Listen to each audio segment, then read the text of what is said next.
सुनावणी संपलेली आहे। आताच्या घडीची एक महत्त्वाची बातमी सुप्रीम कोर्टातून येते आहे। जवळपास 1 ते सव्वा तास सुनावणी पार पडल्यानंतर शिवसेना पक्ष आणि चिन्हासंदर्भातली आजची सुनावणी संपलेली आहे। आजही ठाकरेंच्या शिवसेनेचे वकील कपिल सिब्बल यांनी जोरदार युक्तिवाद केलेला आहे।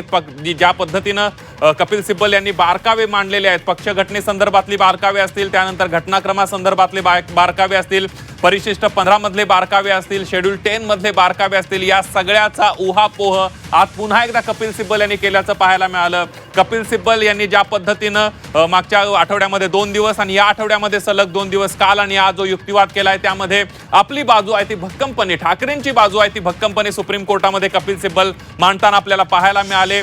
पक्ष संघटना वेगळी आहे आणि त्याचबरोबर विधिमंडळ पक्ष वेगळा आहे, हा मुद्दा वारंवार कपिल सिब्बल आपल्या युक्तिवादामध्ये मांडताना दिसतात। पक्ष संघटना पातळीवर ठाकरे हे मजबूत आहेत, त्या शिंदेपेक्षा कितीतरी पुढे आहेत असं कपिल सिब्बल यांनी पुन्हा एकदा सांगितले। त्यामुळे पक्ष चिन्हावर आता उद्या पुन्हा एकदा सुनावणी होणार आहे। त्यामुळे उद्या सुनावणीमध्ये अजून कोणकोणते मुद्दे उपस्थित केले जातात हे बघणं सुद्धा आपल्याला महत्त्वाचं ठरणार आहे। मागच्या आठवड्यामध्ये 2 दिवस सलग सुनावणी झाली, या आठवड्यामध्ये सुद्धा 2 दिवस सलग सुनावणी झाली। आता उद्या तिसऱ्या दिवशी या आठवड्यामध्ये युक्तिवाद केला जाणार आहे उद्या, आणि त्यामुळे आजची सुनावणी संपलेली असली तरी सुद्धा संपूर्ण राज्याचं आणि देशाचं लक्ष लागलेल्या या खटल्यामध्ये नेमकं काय होतंय, शिवसेना पक्ष आणि चिन्हासंदर्भात सुप्रीम कोर्ट काय निर्णय देत आहे हे बघणं सुद्धा अतिशय महत्त्वाचं ठरणार आहे। आजच्या युक्तिवादामध्ये सुद्धा कपिल सिब्बल यांनी ज्या पद्धतीनं केंद्रीय निवडणूक आयोगानं निर्णय दिला, हे जी शिवसेना आणि पक्ष चिन्ह आहे ते एकनाथ शिंदेच्या ताब्यात देण्यात आलं, त्यावरून सुद्धा कपिल सिब्बल यांनी अनेक सवाल उपस्थित करत